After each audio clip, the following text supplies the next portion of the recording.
అందరికీ నమస్కారం అండి. రేపు జరగబోయేటువంటి సార్వత్రిక ఎన్నికల్లో జగన్మోహన్ రెడ్డి చిత్తుగా ఓడిపోబోతున్నాడనే సంగతి జగన్కు అర్థమైంది.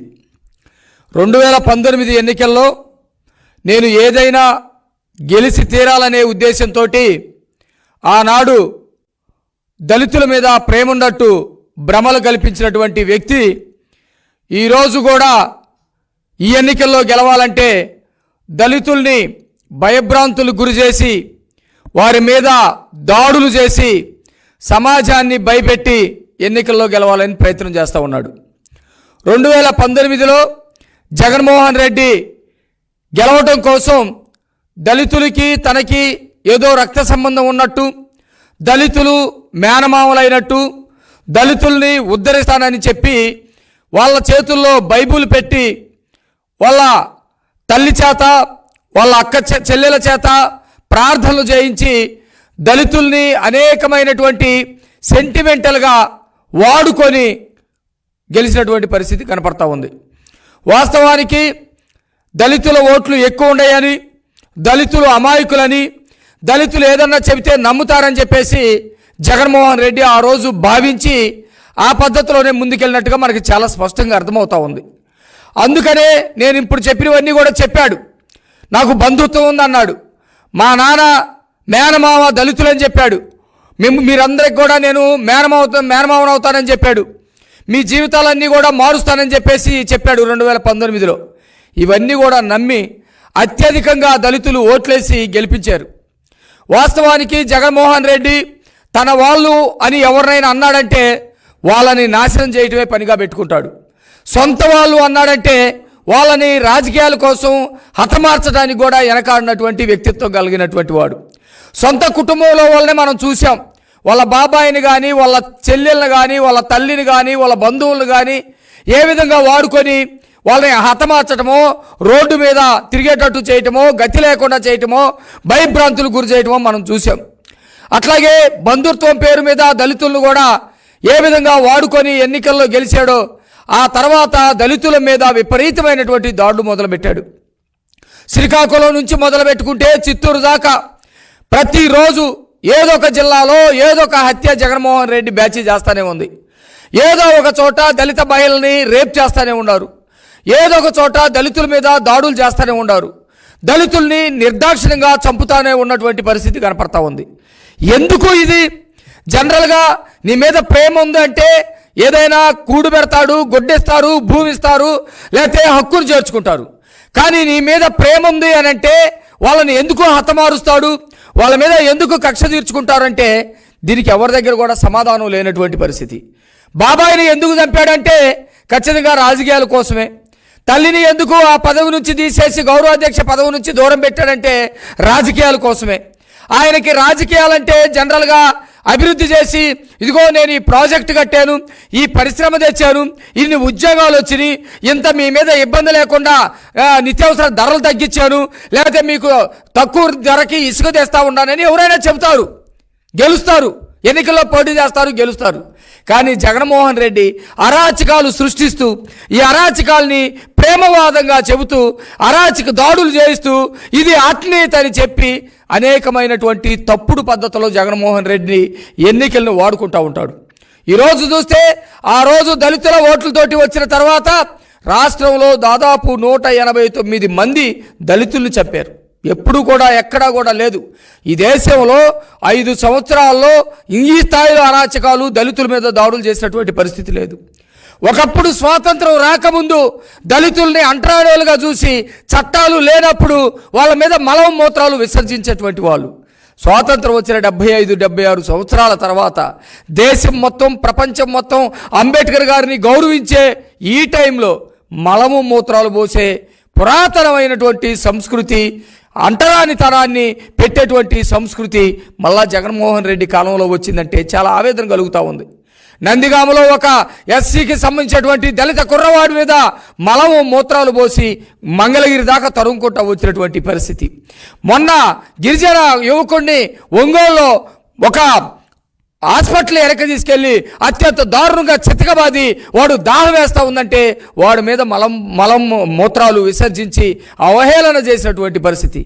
ఎక్కడా కూడా చట్టాలు తన పని తాను చేయట్లేదు. జగన్మోహన్ రెడ్డి చెప్పినట్టు చేస్తూ ఉంది. ఎక్కడన్నా దాడులు జరిగితే దాడులకి గురైనటువంటి వాళ్ళ మీద మరి ఈ చట్టాలు ప్రయోగిస్తూ వాళ్ళ మీద కేసులు పెడతా ఉన్నారు. ఎవరైతే వైసీపీకి సంబంధించినటువంటి వాళ్ళు దాడులు చేస్తూ ఉన్నారో ఆ దాడులు చేసినటువంటి వాళ్ళకి అండగా ఉండేటువంటి పరిస్థితి కనపడతా ఉంది. ఇది మొత్తం కూడా ఈ 5 ఏళ్లలో నిరంతరం దాడులతోటి దళితులందరూ కూడా ఇసిగి వేసారిపోయాడు. ఆత్మగౌరవాన్ని పోగొట్టుకున్నటువంటి పరిస్థితి, శీలాలను పోగొట్టుకున్నటువంటి పరిస్థితి కనపడతా ఉంది. మళ్ళా ఈరోజు ఎన్నికల సమీపిస్తున్నటువంటి వేళ ఏ దళితులైతే తనకి అండగా గతంలో నిలబడ్డారో ఆ దళితుల మీదే ప్రతాపం చూపించేటువంటి పరిస్థితి. ఎందుకు చూపిస్తా ఉన్నాడు? జగన్మోహన్ రెడ్డి చాలా మంచివాడు, చాలా ప్రేమిస్తాడని చెప్పేసి వీళ్ళందరూ కళ్ళబల్లి మాటలు చెప్తా ఉంటారు. మీరు చెప్పేది నిజమైతే నిన్న పల్నాడులో మేరీబాబు అనే అతన్ని, ఎక్కడ సత్యనపల్లిలో మేరీబాబు అనే అతన్ని ఎందుకు అత్యంత దారుణంగా నడి రోడ్డు మీద కొట్టారు?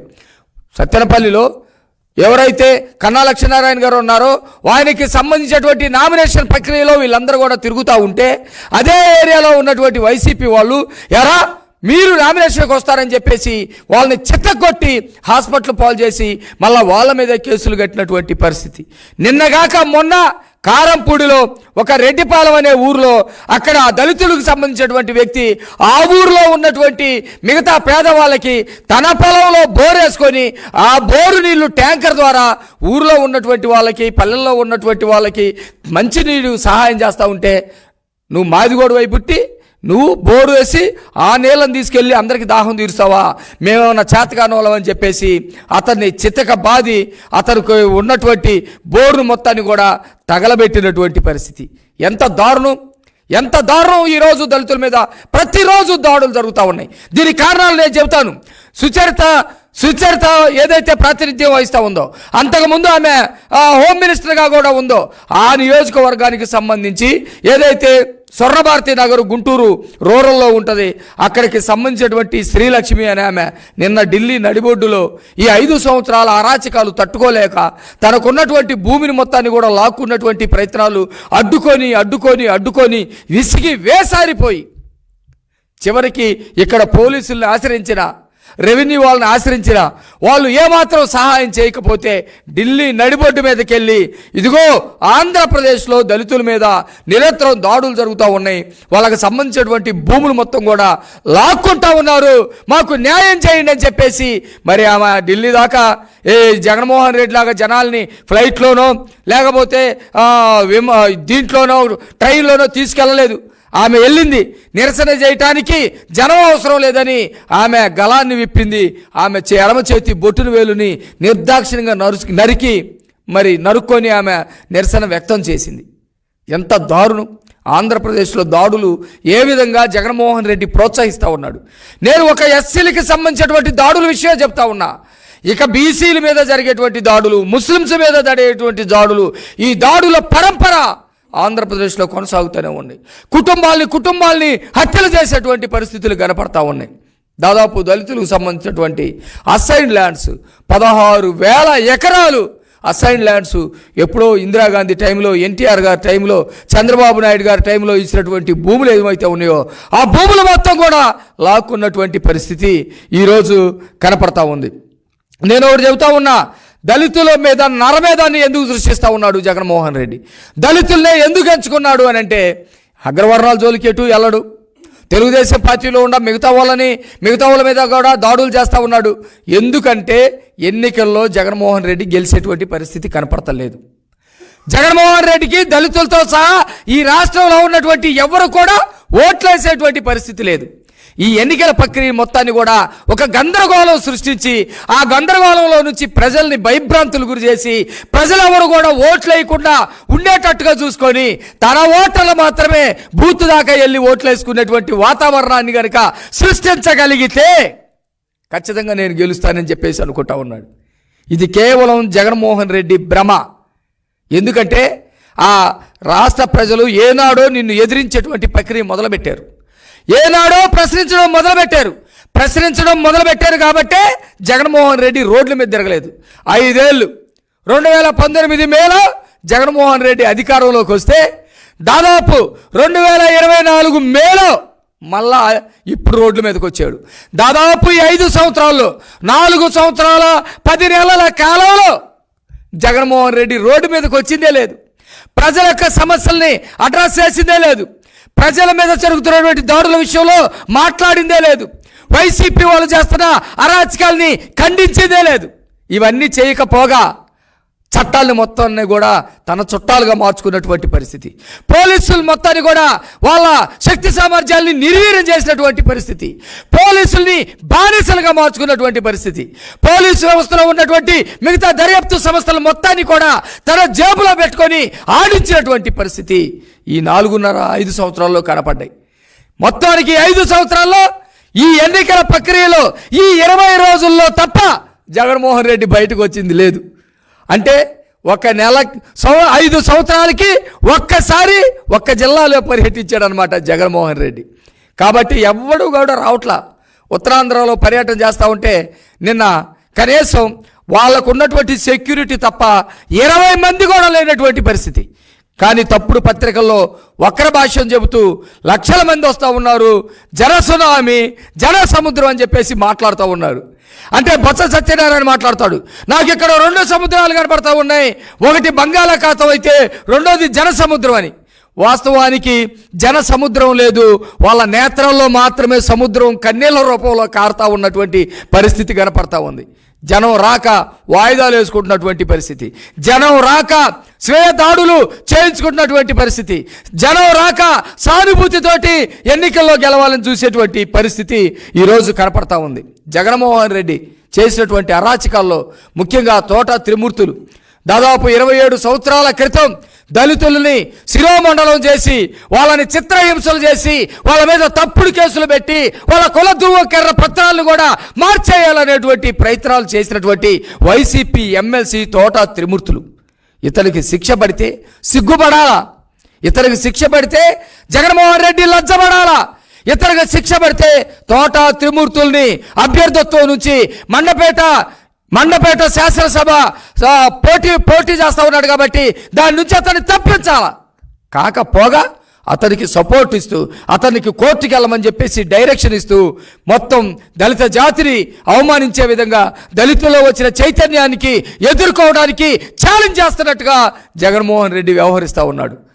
ఇదే ఇంకొక ఎమ్మెల్సీ అనంతబాబు మా దళితులైనటువంటి సుబ్రహ్మణ్యాన్ని అత్యంత దారుణంగా మర్మాంగాలన్నీ కూడా కూలబరిచి ఒళ్ళంతా హోనం చేసి అత్యంత పాశవికంగా చంపేసి డోర్ డెలివరీ చేసి అలాంటి డోర్ డెలివరీ చేసినటువంటి అనంతబాబుని నేనున్నా మీకు అని చెప్పేసి కాపాడుతూ ఉంటే ఈరోజు తూర్పు పశ్చిమ గోదావరి జిల్లాల్లో ఎక్కడికైనా అనంతబాబు వెళ్తే దళితుల్లో వచ్చినటువంటి చైతన్యం, దళితుల్లో వచ్చినటువంటి ఎదుర్కొనే తత్వం, దళితులు ఎదురు తిరిగే తత్వం చూపిస్తూ తరువు కొట్టా ఉంటే జగన్మోహన్ రెడ్డి కాపాడుతూ ఉన్నాడు. జగన్మోహన్ రెడ్డి కనీసం అతన్ని పార్టీ నుంచి సస్పెండ్ చేయలేదు, ఎమ్మెల్సీ పదవి నుండి తీసివేయలేదంటే ఎంత ధైర్యం. కోనసీమ జిల్లాలో అంబేద్కర్ గారి పేరు పెట్టి అలజడులు సృష్టించేటటువంటి జగన్మోహన్ రెడ్డి ఎంత కుయుక్తిపరుడో, ఎంత కుట్రలు దళితుల మీద చేస్తూ ఉన్నాడో అర్థమవుతూ ఉంది. కాబట్టి జగన్మోహన్ రెడ్డి కేవలం ఓడిపోతాడనే ఒకే ఒక్క కారణంతో మళ్ళా గత స్థానిక సంస్థల ఎన్నికల్లో ఏదైతే అభ్యర్థుల్ని భయభ్రాంతులు గురి చేసి అక్కడ ఉన్నటువంటి తెలుగుదేశం పార్టీ ప్రతిపక్ష నాయకుల్ని భయభ్రాంతులు గురి చేసి ఓట్ల దాకా రానియకుండా, బూతుల దాకా రానియకుండా ఏ విధంగా అయితే సొంత వాళ్ళతోటి ఓట్లు ఎంచుకునేటువంటి ప్రయత్నం చేయాలని చూస్తూ ఉన్నాడో ఆ పద్ధతినే ఇప్పుడు అవలంబించాలని జగన్మోహన్ రెడ్డి మరీ ముఖ్యంగా ఈ 10 రోజుల్లో దాడుల పరంపర, తెలుగుదేశం పార్టీ ఆఫీసుల్ని తగలబెట్టడం, నిన్న పెదకూరుపాడులో తగలబెట్టారు.